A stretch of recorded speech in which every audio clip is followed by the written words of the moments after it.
Discipline.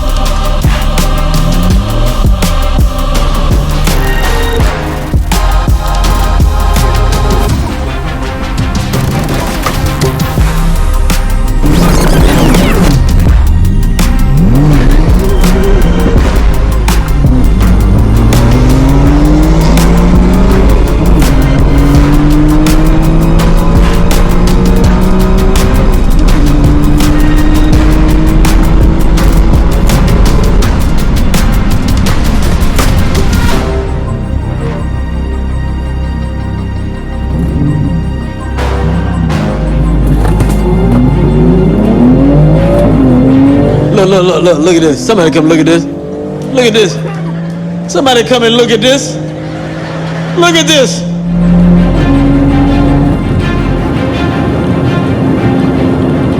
Discipline.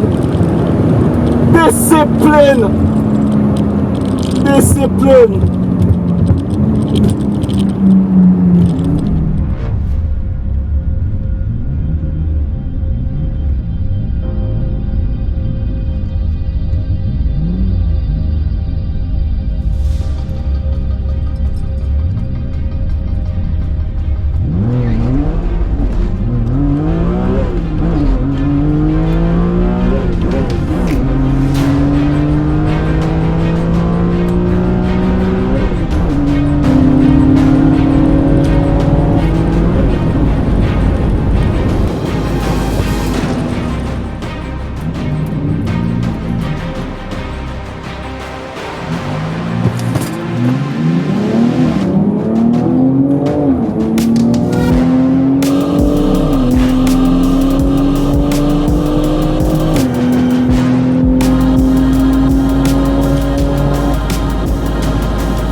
Guys, here comes the excuses. Well, one, the motor is a bit hurt. If you look right here, you can see the car is smoking. I actually know what that is. The car is actually ingesting coolant. That I'm 100% sure about. So that's part of the problem there. So the car is a little bit underpowered. It's also underpowered because when we dynoed the car after changing the chains, the timing chain and the timing chain guides, we didn't put the cams back exactly where it was because we couldn't mark it because the chain had gotten loose, stretched, so it was very hard to mark where the cams were. We did the best we could. When we went to the dyno, the car was making about 10 horsepower less and about 10 more foot-pound of torque, or about 12 more foot-pound of torque. We wanted to test it out to see how well it ran, but clearly I'm not getting the mile an hour I usually get. The 60-foot time was absolutely horrendous. I'm able to get a 2.0 60-foot time on the street with an old C230 Benz. Think about that, how bad that had to be. I brought this car to the track with drag radar. And by the way, the Benz are on regular summer tires, and I was able to pull that. So that was a horrible 60-foot. But even if you are going for the 60-foot time, I will admit, the car would probably run a low 13, maybe a high 12 at best. But the mile an hour tells the entire story. No matter what I did, 104, 105, which is pretty bad. So I have to say, you know what? This was not a successful outing for the E36. I will rebuild this car. You know, just a simple head gasket change.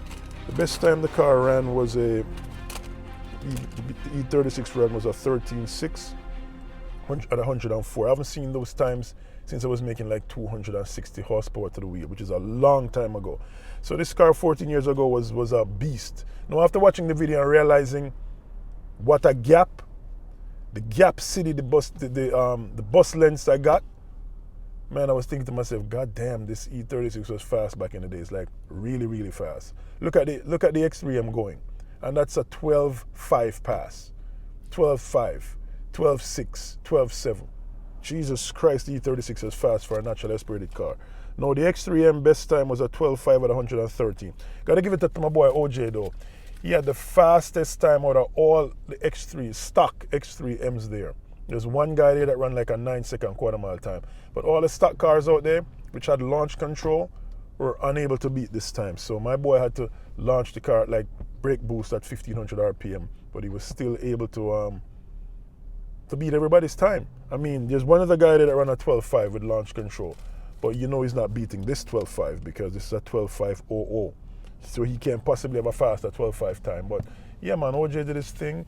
So I have a video up saying that this car, the truck, is the fastest stock X3M out there, and my boy made me right. I mean, he went to the track and demolished everybody else's time.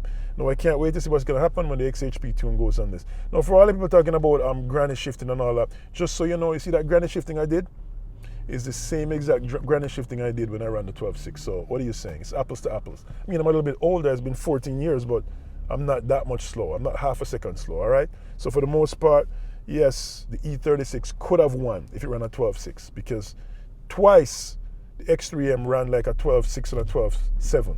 And if you look at the time slips, one of the runs actually beat my boy OJ by 3/10 off the line. So that alone should tell you that I had a good shot at beating my truck.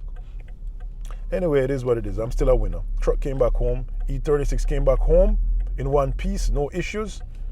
By the way, first pass, the car overheated. Before I even got to the line, the car was overheating. And I was like, screw that. I spent over $460 for a pass. I'm going on the track. So when you guys see me lining up for the first pass, my temperature gauge was right on the very edge of red, man, going in the red, and I still made the pass. Luckily, by the time I got in the quarter mile, the temperature gauge went back down completely, and I was able to drive, put some coolant in, and I was good again. Was able to get home. If I don't pressure the car, like drive it really hard, revving, it'll be fine. It won't overheat. So it got home 180 miles back to Long Island. So, you know, everything worked out well. Do I regret it? Bring the car out? I should have done some more prep. I have to admit, I should have done a lot more prep on that car before bringing it out. I barely tested the car. Car has been sitting idle, not really racing for quite a while. It is what it is, but those are my excuses from the file cabinet, but it is what it is. Next time I go to the track, I promise you that E36 will be running at 12.6, probably at 12.4. I'm making sure that happens. I'll have better tires, not old Nito tires that are pretty hard, and hopefully the track I go on, which will be, what's that track called? It's not Maple Grove. It's Island Dragway. Hopefully it's prepped better, so I'm not running like a 2.3 60-foot time, which is absolutely horrendous. Anyway, until next time, watch out for the other video. Watch out for the other video.